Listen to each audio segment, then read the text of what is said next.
नमस्कार दोस्तों, मेरा नाम है गगन और स्वागत है आपका आज के इस वीडियो में, जहाँ पे मेरे पास में है सिट्रोएन बसाल्ट। पीछे जो आप खड़े देख रहे हैं, इस गाड़ी का बारे में अच्छी बातें, बुरी बातें, ड्राइव करने में कैसी है और सबकी बात जो है मैं इस वीडियो में करने वाला हूँ। बट सबसे पहली चीज़ ये कि आज 4 तारीख है और ये वीडियो आप 9 तारीख को देख रहे हैं। जब ये वीडियो मैं बना रहा हूँ तब ना तो टाटा कर्व लॉन्च हुई है, ना मैंने देखी है, बट आप लोग शायद आने से पहले देख चुके होंगे। बट फिर भी मैंने नहीं देखी, फिर भी मैं आपको बताता हूँ, ये गाड़ी टाटा कर्व की डायरेक्ट राइवल नहीं है। ऐसा क्यों? देखो, मार्केट में क्या है, एक हवा चलती है, सब लोग वैसे वीडियो बनाते हैं, फिर वैसे ही व्यूज़ आते हैं, तो वैसा वाला माहौल चलता है। तो लोगों ने बोल दिया होगा आपको कि टाटा का और सिट्रोन बसाल्ट जो है वो आपस में कॉम्पीट करेगी।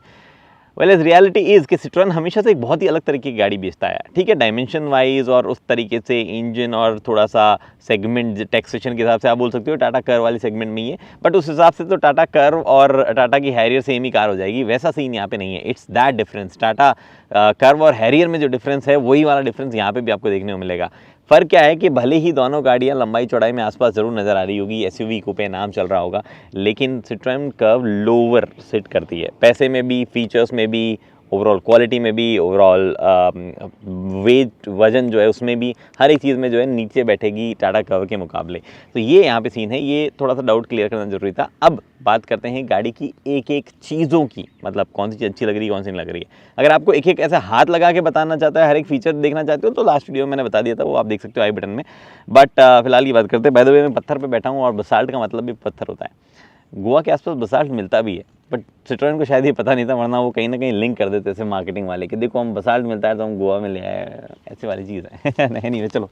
तो ये फ्लो की बजाय एक वीडियो जो है मैं कट तरीके से बनाऊंगा। सबसे पहले अच्छी बातों की बात करते हैं, वो है इसका पहला अच्छी बात जो है वो है इसकी यूनिक शेप। अब ये गाड़ी जो है कई जगहों से मेरे को दिखने में और लग सकती है, ऐसा लगता है कि ये थोड़े से छोटे हो सकते थे यहाँ पे जो पार्ट्स वगैरह है, या इसको थोड़ी सी कम किया था। मैं कई कमियाँ निकाल सकता हूँ, लेकिन ये एग्री करना पड़ेगा कि गाड़ी जेन्युइनली कुछ जगहों से अच्छी दिखती है और यूनिक शेप तो है इस गाड़ी का। अब एसयूवी कूपे है या नहीं, उस टेक्निकलिटीज़ में नहीं जाते हैं, बट ये वाला पार्ट जेन्युइनली अच्छा लगता है। और ओवरऑल सिट्रोएन जो है कभी भी बुरी दिखने वाली गाड़ी उन्होंने नहीं बनाई है, तो दिस लुक्स गुड। ये अच्छी बात है इसके बारे में। दूसरी चीज़ जो कि मुझे अच्छी लगी वो है इसका स्पेस। आप रियर सीट में मैं आके बैठता हूँ और फ्रंट सीट जो है वो 6 फुट के आदमी के हिसाब से सेट है, उसके बावजूद यहाँ पे डिसेंट स्पेस है, थाई सपोर्ट अच्छा है। ये जो गिमी की चीज़ यहाँ पे दी गई है 3 स्टेप वाली, ये ना भी होती तो भी कोई फ़र्क नहीं पड़ता मुझे, डिसेंट जो है थाई सपोर्ट उसके बावजूद है। हाउएवर ये 5 लोग बैठ जरूर पाएंगे, बट हाँ बीच वाला पर्सन थोड़ा सा क्रैम्प्ड होगा। लेकिन जो हाउएवर मैंने बोला वो इसलिए बोला था कि इस गाड़ी में ये जो चीज़ दी गई है इसको एक्चुअली एक्सटेंड होने के लिए दिया जाता तो बहुत ही ज़बरदस्त चीज़ होती वो। ये थोड़ा सा शॉर्ट फील होती है सीट, बट मोस्टली लोग, मतलब अगर आप 6 फुट के नहीं हो तो आप अपना 6 फुट के हो तो आपको प्रॉब्लम होती है, 6 फुट के नहीं हो तो आपको कोई भी प्रॉब्लम नहीं होगी, और सब लोग जो है ओवरऑल स्पेस वगैरह से खुश होंगे। थोड़ा सा कंफर्ट बढ़ सकता था सीट के मामले में, but space is genuinely good जिस तरीके दिया गया। इनफैक्ट सिर्फ बैठने के लिए नहीं, कभी स्पेस भी जो है जगह जगह जहाँ पे दिया गया है आपको वो काम का है। यहाँ फ़ोन ऊपर भी रख सकते हैं, नीचे वायरलेस चार्जर भी है, यहाँ पे भी बॉटल होल्डर है, ये सीट वगैरह, ये वाला स्पेस जो है ये बढ़िया है। मुझे थोड़ा सा और बेहतर लगता अगर स्पेस को थोड़ा चौड़ा कर दिया जाता तो यहाँ पे भी कुछ रखने जैसा स्पेस रहता, लेकिन ओवरऑल स्पेस वगैरह जो है वो गाड़ी का बहुत अच्छा है। एक और चीज़ जो इस गाड़ी के बारे में अच्छी है वो इसका जेन्युइनली एक कार होना, यानी कि इसके बेसिक्स जो गाड़ी के होते हैं। मतलब आपको एक गाड़ी जिसमें आप बैठ के रेगुलर चलोगे उसमें क्या चीज़ें सही चाहिए। वेल ये पी क्यों कर रहा है? ओह ये नया नॉर्म है सीट बेल्ट वाला, तो बज रहे हैं, पीछे कोई बैठा नहीं फिर भी बज रहे हैं। तो गाड़ी में बेसिकली क्या चाहिए, उसका इंजन अच्छा होना चाहिए, उसके सस्पेंशन अच्छे होने चाहिए, उसकी हैंडलिंग भी डिसेंट सी हो जाए तो चल जाएगा, बढ़िया हो तो और बढ़िया है। और साथ ही में आपको चाहिए कि overall it should drive gearbox combination वगैरह के साथ में जस्ट राइट। इस गाड़ी में वो सब कुछ है, ट्रस्ट मी। मैं इसको जिस तरीके से भगा रहा हूँ, जिस तरीके से अब्यूज़ कर रहा हूँ खराब सड़कों पे, डज नॉट मीन कि इसकी ग्राउंड क्लियरेंस वगैरह बढ़िया है, इट्स जस्ट कि इसकी सस्पेंशंस जो है वो एकदम एप्ट है। मुझे कहीं पे भी ऐसा बुरा फील नहीं करवा दें। Ground clearance is okay, it's not an issue, it's good, but it's not like the best. But ये गाड़ी जो है वो अपने gear box, engine combination, power, जिस तरीके का डिलीवरी है, जिस तरीके के सस्पेंशन है, जिस तरीके की हैंडलिंग है, ऑलमोस्ट एक अच्छी कार की श्रेणी में आती है। अगर आप टॉर्क कन्वर्टर वाला लोगे तो आपको 81 किलोवाट यानी 110 PS और 205 न्यूटन मीटर का टॉर्क वगैरह मिलता है, जो कि पीक है। लेकिन अगर आप non turbo charge manual 5 speed manual भी लोगे तो भी इस गाड़ी में डिसेंट पावर वगैरह है। अनफॉर्चुनेटली मैं आपको अभी वो चला के नहीं दिखा सकता हूँ क्योंकि मैं अपने एयरपोर्ट के लिए लेट हो रहा हूँ, मेरी फ्लाइट का शेड्यूल वगैरह कुछ चेंज हो गया है, तो मैं थोड़ा सा लेट हो रहा हूँ फिल्मिंग में। बट मैंने ऑलमोस्ट उसको अच्छे से एक्सपीरियंस किया हुआ है C3 में, and I can tell you वो इंजन भले ही टर्बो चार्ज ना हो, वो पावर कम देता हो, 82 PS ही देता हो, बट फिर भी जो है वो दमदार चीज़ है। इनफैक्ट मैं सजेस्ट करता हूँ सिट्रोएन को कि अपने इंजन आप दूसरे ब्रांड्स को बेचने की कोशिश करो। टाटा को बोलो तुम ले लो यार, तुम क्यों इन काम का इंजन बना रहे हो, तुम्हारे इंजन जो करंट वाले हैं वो उतने ज़बरदस्त है नहीं। आप जाके बोलो ये चीज़ रेनो निसान को, उनको बोलो अच्छा तुम गाड़ियाँ बेच पा रहे हो, डीलरशिप नेटवर्क तुम्हारे पास बढ़िया इंजन हम देते हैं, तुम्हारा इंजन खराब है तुम हमसे ले लो। This is a possibility for them. But anyway वो पॉसिबिलिटी ना भी हो तो यहाँ पे जो है ओवरऑल बेसिक्स जो है गाड़ी अच्छे से चेक करती है। सस्पेंशन गुड, खराब सड़कों पे अच्छे सस्पेंशन है। हाँ, रंबल स्ट्रिप्स वगैरह पे उतने अच्छे परफॉर्म नहीं करते हैं। गाड़ी का स्टीयरिंग जो है वो इतना मतलब बहुत बढ़िया फीडबैक नहीं देता है, लेकिन डिसेंट वजन उसमें है और आपको कहीं पे भी कॉन्फिडेंस लूज नहीं होने देगा। और साथ ही में गाड़ी जो है उसका इंजन, जैसा मैंने बताया गियरबॉक्स इंजन, वो भी बढ़िया है। इनफैक्ट टॉर्क कन्वर्टर भी बढ़िया है। फ्यूल एफिशिएंसी थोड़ी सी कम हो सकती है इसके साथ में, जैसे कि हमें जो है इस टॉर्क कन्वर्टर के साथ में हाईवे पे it will give you 14-ish 15-ish या 16-17 चल जाएगी अगर आप 80-85 के आसपास रखोगे तो। बट सिटीज़ में जो है वो आपको 11 से 13 के बीच में हवर करेगी। गाड़ी में 3 लोग बैठे हों तब भी, एसी चल रहा हो तब भी। तो अच्छी बात है, तो कर ली कुछ जेनरिक चीज़ों की मैं बात करना चाहूँगा, बट उससे पहले वक्त है मेरा बुरा बनने का, यानी कि बुराइयां बताने का। देखो बुराइयां जो है वो गाड़ी में है कुछ कुछ जो कि जेन्युइनली मैं एड्रेस करना चाहता हूँ। सबसे पहले बाहर में जो चीज़ें उसकी बात करते हैं। ये जो आप देख पा रहे हो डोर फ्लैप, ये जेन्युइनली बेहतर डिज़ाइन किया जा सकता था, इसकी जगह नॉर्मल दिए जा सकते थे, ये नहीं भी दिया गया। ओके, यहाँ पे जो आप पार्ट देख पा रहे हो ये पूरा मामला बिगाड़ता है। उस बात को तो भूल ही जाते हैं कि इसमें रिक्वेस्ट सेंसर नहीं आता है, आपको चाबी से वैसे करना पड़ता है। वो एक बार की मैं बड़ा नेगेटिव जो है वो नहीं मानूंगा, बिकॉज ठीक है मतलब चलेगा। बट अगर आप नीचे देखो तो एसयूवी कूपे आप जब बोल रहे हो तो इस गाड़ी में कुछ कुछ जेन्युइन फ्लॉ है। नीचे की तरफ कुछ भी ऐसा कवर करने के हिसाब से नहीं दिया गया है, और सबसे नीचे एग्जॉस्ट पाइप लटकता है जो कि आप करंटली देख ही पा रहे हो। ये एग्जॉस्ट पाइप और कुछ नट्स जो है वो इतना नीचे है एक्चुअली कि थोड़ा सा डराते हैं। बारिश आ रही है तो मैं एक बार के अंदर चलता हूँ और अंदर कुछ कुछ चीज़ें दिखाता हूँ। यहाँ पे आपके पास में स्क्रीन जो है वो मुझे जेन्युइनली पसंद है, मुझे ऐसा कुछ उसमें इश्यू टाइप नहीं है ज़्यादा स्क्रीन में। इनफैक्ट आई लव इट, एकदम मिनिमलिस्टिक है, ज़्यादा कुछ चीज़ें नहीं है। बट प्रॉब्लम स्टार्ट होती है जब आप बेजल्स देखते हो। ये इतने मोटे बेजल्स क्यों दिए गए हैं? ये बेजल्स डेफिनेटली छोटे हो सकते थे। ये तो कभी भी कर सकते थे सिट्रोएन, प्लीज़ आप अगर ये इसके पीछे जेन्युइनली कुछ नहीं है तो इन बेजल्स को छोटा कर दो। इधर MID जो है इसका भी आप जो है कर सकते हो। ये डिजिटल स्क्रीन है, ठीक है। आपको चेंज ये करना है कि कलर थोड़े से पॉपअप हो, थोड़ा सा सुंदर लगे, थोड़ा सा नीटनेस उसमें आए। अभी करंटली डल लगते हैं और आपको ऐसा लगता है कि ये ओवरऑल उतनी अच्छी रेजोल्यूशन की स्क्रीन ही नहीं है, जो कि थोड़ा सा मामला जो है मूड ऑफ कर सकते हैं, थोड़ा सा प्रीमियमनेस को घटा सकते हैं इस गाड़ी में।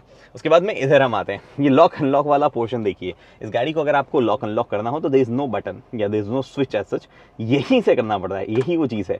और ये वाला पोजीशन थोड़ा सा बेहतर हो सकता था इन टर्म्स ऑफ प्लास्टिक या टेक्सचर सिलेक्शन वगैरह। ठीक है, रॉबस्ट है, उसमें कोई दिक्कत नहीं है। बट पीछे आपको देखो बार बार जो है वो स्क्रू भी दिखता रहेगा। इस गाड़ी में कई जगह छोटे छोटे एक्सपोज स्क्रूज वगैरह हैं, वो चीज़ें जो है वो एक यहाँ पे हैं। And this particular looks like from a small car. यहाँ पे आपके पास में एक और चीज़ है, there is a great feature, हर विंडो जो है वो 1 टच में रोल डाउन हो जाती है, which is a great feature. But driver side की विंडो भी 1 टच में अप नहीं होती है, कोई भी विंडो 1 टच अप नहीं होती है, जो कि थोड़ा सा लेट डाउन है। तो ये वो वाले पॉइंट्स मैं आपको बता रहा हूँ। मैं मिसिंग फीचर्स की तो बात ही नहीं कर रहा हूँ, मैं बोल रहा हूँ जो चीज़ें ऑलमोस्ट दी गई है उसको थोड़ा सा और बेहतर करना था। वहाँ पे क्या क्या चीज़ें रहेगी वो नेगेटिव मैं यहाँ पे काउंट कर रहा हूँ। इस particular you can say let's say cost cutting या ऑलमोस्ट नॉट रीचिंग 100%, वो वाली चीज़ों की हम यहाँ पे बात कर रहे हैं। फीचर्स कई मिसिंग है, उसके बारे में मैं बात नहीं कर रहा हूँ। मैं नहीं बोलूँगा इलेक्ट्रोनिक कैमरा, मैं नहीं बोलूँगा इलेक्ट्रिक सीट्स, मैं नहीं बोलूँगा कई चीज़ें, वो इसलिए क्योंकि प्राइस पॉइंट काफ़ी कम है गाड़ी का, और उस हिसाब से नहीं भी दिया तो कोई खास फर्क पड़ता नहीं है। बट फर्क पड़ता है लोगों को जब उनको इस सेगमेंट में सनरूफ नहीं मिलती है। इनफैक्ट किसी सेगमेंट में सनरूफ ना मिलना आज के टाइम पे एक बड़ा नेगेटिव है, और ये पर्टिकुलर चीज़ जो है वो सिट्रोएन ने कैसे मिस की, I have no idea. Sunroof जो है वो डेफिनेटली दी जानी चाहिए थी, अभी जो है पूरा खाली है, एज एन ऑप्शन भी आपको सनरूफ नहीं मिलता है। इंडिया में बड़ा सेलिंग पॉइंट सनरूफ होता है। एनीवे, फ़र्क लोगों को थोड़ा सा तब भी पड़ता है जब उनको लाइट चलना है, पता चलता है अरे ये हैलोजन है। हाँ, अच्छी बात है कि आपने फ्रंट LEDs जो हैं वो लगा दिए हैं हैलोजन की जगह, बट उनको कंट्रोल करने के लिए यहाँ पे जब मैकेनिकल स्विच देखा जाए थोड़ी गड़बड़ होती है। हालांकि ये सबसे लीस्ट प्रॉब्लमेटिक पार्ट होगा मेरे लिए, क्योंकि जेन्युइनली लोगों को फ़र्क नहीं पड़ता है कि हेडलाइट लेवलिंग कहाँ दिखी। वो अपने हेडलाइट लेवलिंग को आधे टाइम यूज़ करना भी नहीं जानते, तो उसको मैकेनिकल दो या इलेक्ट्रिक दो, उससे कुछ खास फ़र्क नहीं पड़ता है। बट फ़र्क पड़ता है जब आप देखोगे कि बूट अनलॉक करने के लिए आपके पास में कोई भी बटन यहाँ पे नहीं है, और जो पीछे दिया गया बटन है उसके साथ में कोई इशू नहीं है, बट मैकेनिज्म जिस तरीके से बूट ओपन होता है वहाँ पर थोड़ा सा इशू है। जैसे कि आप देखिए, ये खोला मैंने अभी, चलो ये तो एक बार हुआ, खुल जाएगा, कोई इशू नहीं है। मैंने ओपनिंग बोला, क्या क्लोजिंग मैकेनिज्म इशू है। आपको यहाँ पे कुछ पकड़ने के लिए नहीं दिख रहा है ना, है यहाँ पे दिया गया है, बट एक बार में आप बंद नहीं कर सकते हो। ये पूरी तरीके से नीचे नहीं खींच पाओगे, नो मैटर आप कैसे फोर्स लगा रहे हो। ऐसा बहुत ज़्यादा लगा के करोगे तो हो जाएगा, बट हर बार ऐसा फोर्स आप नहीं लगाओगे अपनी गाड़ी पे। टिपिकल 2 एक्शन में आपको, मतलब 2 स्टेप में आपको करना पड़ेगा। आप यहाँ तक लाओगे, फिर आप गाड़ी को फिर से यहाँ से पकड़ोगे और इसको ऐसे बंद करोगे। कुछ चीज़ें हैं जिसमें थोड़ा सा स्मार्ट इंजीनियरिंग जो है वो सिट्रोएन को करना था। उसके बाद में छोटी मोटी चीज़ें, जैसे कि यहाँ पे शायद हेलोजन दिया गया है, बट बहुत ही नीटली हाइड किया गया है उसको, जो कि अच्छी चीज़ है। आपको एलईडी लगेगा ऑलमोस्ट एंड तक, बट मेरे ख्याल से वो अंदर हेलोजन है। पीछे की तरफ, आगे की तरफ एलईडी दे दी गई है। बट एक और चीज़ सिट्रोएन को करनी चाहिए थी, they should have gone with 17 inches tyres. उनके पास 17 इंचेस व्हील्स, उनके पास में C3 एयरक्रॉस में थे 17 इंचेस, तो क्यों इसको 16 इंच बना के गाड़ी को और छोटा दिखाना था। दो द फैक्ट इज़ कि ये C3 एयरक्रॉस से लंबी है, बाकी मायनों में छोटी, अलग बात है। फिर से बारिश आई तो अंदर चलते हैं। और अंदर में अगर आप बैठोगे तो फ्रंट सीट्स वगैरह में कोई भी ऐसा मतलब निकालने लायक कुछ नुक्स नहीं है। हाँ, ये हेडरेस्ट वगैरह, सीट वगैरह सब ऑलमोस्ट परफेक्ट है, बट रियर सीट जो है उसमें आपको स्प्लिट फंक्शन नहीं मिलता है। जी हाँ, ये सीट जो है किसी भी तरीके से स्प्लिट नहीं होती है, गिरती है एक साथ पूरी की पूरी बेंच। बट आप कूपे एसयूवी बेच रहे हैं एंड थोड़ा सा लगेज का कंस्ट्रेंट अगर किसी को ऑड साइज़ के पार्सल में होता है तो एक सीट गिरा के यहाँ पे एक बंदा, मतलब 3 बंदे बैठ सकते हैं और फिर भी सामान आगे आ सकता है। ये चीज़ करी जा सकती थी, बट छोटा सा मिस ये है। बट जो छोटा मिस नहीं है वो है इस गाड़ी के बारे में इसकी यूएसपी और सिट्रोएन की खुद की प्रेजेंस। क्या यूएसपी है इस गाड़ी की जो कि इसको बहुत अलग बनाती है। कूपे एसयूवी होना सिर्फ एक दिन की यूएसपी है। जिस दिन ये गाड़ी आएगी उसके एक दिन बाद में आप जो है मतलब 1 वीक ले लो, 1 महीना ले लो, आसपास है ही गाड़ी। अवेलेबिलिटी में तो दोनों गाड़ी ऑलमोस्ट सेम टाइम पे अवेलेबल होने की 1 महीने बाद में आपको टाटा कर्व मिल रही है। उसके बाद में महिंद्रा आ जाएगा वो अपनी इलेक्ट्रिक व्हीकल्स वगैरह लेके, सेम डिज़ाइन। तो वो डिज़ाइन की यूनिकनेस भी जो इसकी उतनी बड़ी यूएसपी नहीं रहेगी। हाँ, आप टॉप एंड सबसे सस्ते में अगर किसी का लेना चाहोगे तो वो इसकी एक यूएसपी हो सकती है, अगर कुछ लोग उसको माने तो। बट इतनी बड़ी कोई यूएसपी जो इस गाड़ी के लिए है नहीं। एंड सिट्रोएन की brand presence, awareness, actually presence से ज़्यादा अवेयरनेस है। वैसे आज जब मैं वीडियो रिकॉर्ड कर रहा हूँ तो उनकी 85 डीलरशिप है और वो एक्सपैंड ही कर रहे हैं स्लोली, कम नहीं होंगे मोस्ट लाइकली। बट प्रॉब्लम ये है कि ब्रांड के बारे में ज़्यादा अवेयरनेस नहीं है। हम लोग भी जब वीडियोस बनाते हैं हार्डली हमें सिट्रोएन याद आती है कभी कंपैरिजन करते वक्त। हार्डली हम लोगों को गाड़ियाँ मिलती है कि हाँ भैया ये गाड़ी आप लॉन्च करने के बाद फिर से आइए चला लो, आप दिखती ही नहीं गाड़ियाँ। मतलब कभी ऐसा ब्रांड जो है जेन्युइनली अपनी प्रेजेंस या अपनी अवेयरनेस बढ़ाने पर उतना ज़्यादा शायद काम कर नहीं रहा है। तो वो एक बड़ा पॉइंट यहाँ पे अगेन है। But not all things are bad. List शायद लंबी हो सकती है बट मोस्टली चीज़ें छोटी मोटी ही है। इस गाड़ी की जेनरिक चीज़ों की बात कर लेते हैं जो कि हम अदरवाइज रिव्यूज़ में करते हैं कि कहाँ क्या कैसा लग रहा है बाकी चीज़ें। चलो ओके, तो हम नॉर्मल चीज़ों की बात करते हैं। नॉर्मल इन द सेंस मतलब जेनरिक चीज़ें जो कि अदरवाइज हम बात करते हैं रिव्यूज़ में ड्राइवर सीट से बैठ के बेसिकली। तो सबसे पहली चीज़ जो है वो विजिबिलिटी वगैरह कैसी है। अच्छी विजिबिलिटी है। थोड़े मोटे जरूर है पिलर जो कि एक्चुअल में उतने मोटे नहीं है, it's just because of this line here. तो थोड़े से this could have been better, वो कह सकते हैं कि ये थोड़ा सा पतला कर दो यार, ज़्यादा बढ़िया होगा। बट प्रॉब्लम नहीं दे रहा है तो वो एक अच्छी चीज़ यहाँ पे। उसके बाद में गाड़ी जो है उसका एर्गोनॉमिक जो है वो भी अच्छे हैं। मतलब किसी भी पॉइंट पे ऐसा मुझे या तो बैठने में कंफर्ट में या कहीं कुछ बटन वगैरह कुछ रीच आउट करने में कोई प्रॉब्लम नहीं हो रही है। एर्गोनॉमिकली एकदम सॉर्टेड सा सीन लग रहा है, despite this being a French car, जिसमें कई फ्रेंच जो है ना अपना दिमाग लगा के गड़बड़ कर देते हैं इधर उधर, क्रूज कंट्रोल वगैरह टाइप के बटन चार्ज कर देते हैं। बट यहाँ पे तो क्रूज कंट्रोल ही नहीं दिया उन्होंने, तो लैक ऑफ फीचर्स है। बट ओवरऑल एर्गोनॉमिकली जो है चीज़ें सॉर्टेड सी ही लगती है, उसमें कोई इशू किसी तरीके का नहीं है। फिर उसके बाद में बात आती है कैसी है गाड़ी in terms of ride quality वगैरह। मैंने आपको बताया वो इसके स्ट्रॉन्ग पॉइंट में आता है। आप भले ही रोड नॉइज़ एक बार की कहीं से सुन लेंगे बट आप सस्पेंशन को ऐसा धड़धड़ाता हुआ या आप किसी जगह पे गड्ढा जो है बहुत ज़्यादा अंदर फील होता हुआ वो आप नहीं फील करोगे। वो इसके बारे में अच्छे हैं, चाहे एक बंदा बैठा हो चाहे 3 बंदे बैठे हो, सस्पेंशन सही तरीके से बिहेव करते हैं। सेम इज़ द सिचुएशन आप जब हैंडलिंग वगैरह की बात करते हो, सब बहुत ही बढ़िया हैंडलिंग नहीं है। बॉडी रोल वगैरह वार्नर्स में फील हो जाएगा आपको अगर आप ज़्यादा पुश करेंगे तो। बट उसके बावजूद गाड़ी जो है वो ऑलमोस्ट सही तरीके का जो है ना प्रोपोजिशन ऑफर करती है आपको इन टर्म्स ऑफ हैंडलिंग वगैरह भी। और इंजन इस गाड़ी की जान है एक तरीके से, काफ़ी बेहतरीन इंजन है। बाय द वे इंजन से पहले ब्रेकिंग की बात करते हैं क्योंकि इंजन की बात तो मैं ऑलरेडी आधी कर चुका हूँ, राइट। तो ब्रेकिंग जो है वो भी डिसेंट है, थोड़ा सा सॉफ्ट और स्पंजी सा एक फील उसमें है। और दिस लैक्स 4V वो ना disc brake, it lacks 4 disc brake, तो वाली चीज़ भी है। हाउएवर बाकी सब चीज़ें जो है काफ़ी सॉर्टेड सी लगती है। इनफैक्ट हाई स्पीड पे भी जो है गाड़ी बढ़िया। बाय द वे स्पीडो में एरर है, हमने चेक किया इसका हमारा अपना GPS मीटर वगैरह लगा के, मतलब जो रेस बॉक्स वगैरह लगा के, तो इसके स्पीडोमीटर में एरर है। जब ये गाड़ी 100 यहाँ पे दिखा रही होती है तब ये एक्चुअल में 93 के आसपास की स्पीड कर रही होती है, तो वो एरर वगैरह ज़रूर है। बट मुझे चलाने के मामले में हर बार ये अच्छी ही लगती है, कुछ ऐसा मेजर नेगेटिव निकल के नहीं आता है। Decent engine power, decent handling, decent suspension, या एक्चुअली गुड सस्पेंशन, वो एक इसको ड्राइवर ओरिएंटेड कार जो है वो बनाते हैं, जो कि अच्छी चीज़ है। टायर्स भी ठीक ठाक परफॉर्म कर रहे हैं वैसे सी एट सिक्योर्ड है, मुझे लगा नहीं था कि इतने अच्छे टायर हैं। Though there are better tyres available, अगर आपको बाद में लगाने हो तो ये नहीं लगाना, आप बेटर टायर ऑप्शन आपके पास अवेलेबल है, आप मुझसे पूछ सकते हो, कमेंट सेक्शन में पूछ सकते हो। बट हाँ, this is a good car. AC भी बढ़िया काम करता है, वो पार्ट मैंने टच करना भूल गया था, बट अच्छा काम करता है। और ऑटोमेटिक एसी दे दिया गया है, अच्छी बात है। वो मैनुअल वाला चीज़ नहीं दी है, it would have made the car look even more cheaper, but वो है। देखो मुझे ओवरऑल एक पार्ट तो टच करना ही पड़ेगा, भले मैं कितना ही चाहे इग्नोर कर दूं, कि फीचर्स नहीं है गाड़ी में कई जो कि आज के टाइम पे नॉर्मल हो गए हैं। वाइल पर्सनली मैं सोचने बैठता हूं तो मुझे ऐसा नहीं लगता है कि ये फीचर नहीं होना मेरे लिए बड़ा नेगेटिव पॉइंट है, बट देयर आर स्टिल कुछ फीचर्स जो कि कंपटीशन ने आदत हमारी डाल दी है, वो फीचर्स नहीं होना भी कई लोगों के लिए नेगेटिव हो सकता है। आज भी कमेंट सेक्शन में डेफिनेटली लोग बोलेंगे अरे इसमें लैक ऑफ फीचर, आपने गाड़ी के 15 लाख ले लिए, ये नहीं दिए वो नहीं दिए। मैं वायदे 15 लाख भी मैं गैस ही कर रहा हूँ, आई एम गेसिंग कि इसकी प्राइस जो है वो 14 लाख टॉप एंड वेरिएंट की होनी चाहिए। अगर सिट्रोएन ने प्राइस ज़्यादा रख दी भैया, फिर तो देखो आप उस गेम में घुस रहे हो जहाँ पे बड़े बड़े जाइंट्स हैं जो कि थोड़े और ज़्यादा पैसे लेके क्या कमाल ही फीचर देते हैं और क्या महारत उन्होंने वहाँ पे हासिल कर रखी है। तो अपना अलग गेम जरूर सिट्रोएन बना दे रहा है, बट यस फीचर लैग करते हैं, प्राइस पॉइंट के हिसाब से नहीं लगते हैं, लेकिन सेगमेंट के हिसाब से लैग करना लगते हैं। सिट्रोएन बसाल्ट जो है वो गलत मार्केट में है, वो गलत तरीके से मार्केट में है, लेकिन प्रोडक्ट बुरा नहीं है।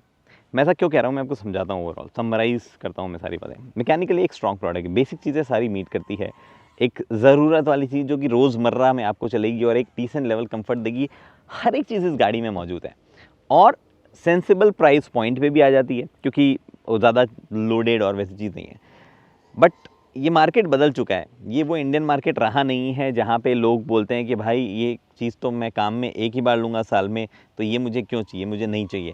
वो साला मार्केट रहा नहीं है, ये वो मार्केट रहा है जहाँ पे लोग देखते हैं top and loaded Kia Seltos या Hyundai क्रेटा या grand Vitara hybrid, strong hybrid जो है वो देखते हैं और लाते हैं, उनके बेस वेरिएंट है या मिड वेरिएंट है।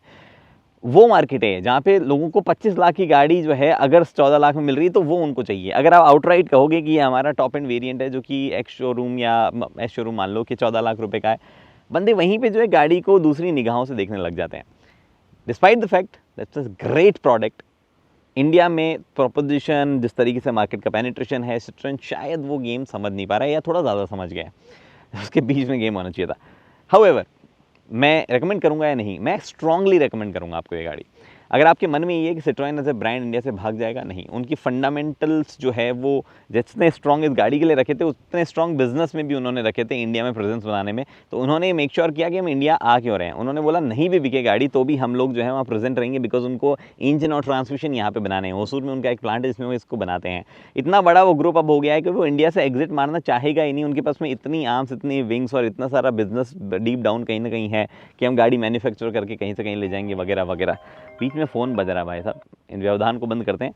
मेरा कहने का लॉजिक ये है, सिट्रोएन इंडिया छोड़ के तो जाने वाला है नहीं, उतना स्ट्रॉन्ग। इनफैक्ट ये तो शुरुआत है उनकी, अभी तो वो एक पॉइंट आता है जब स्ट्रगल करते हैं और ब्रांड कुछ भी हरकतें करने लगता है। ये तो जस्ट शुरुआत है। अगर आप जेन्युइनली इंटरेस्टेड हो एक नो नॉनसेंस कार में, आपको ये चाहिए भैया 14 से 10, 12, 13 लाख से लेके 14, 15, 16 लाख के आसपास ही बजट है मेरे को बहुत ज़्यादा ऊपर की गाड़ी में ले नहीं सकता, नीचे वाली में लेना नहीं चाहता। डिसेंट स्पेस चाहिए मेरे को, रेगुलर कम्यूट करना है मेरे को, अच्छे मैकेनिकल्स चाहिए मेरे को, थोड़ा सा ऐसा अलग दिखने वाला प्रोडक्ट भी चलेगा।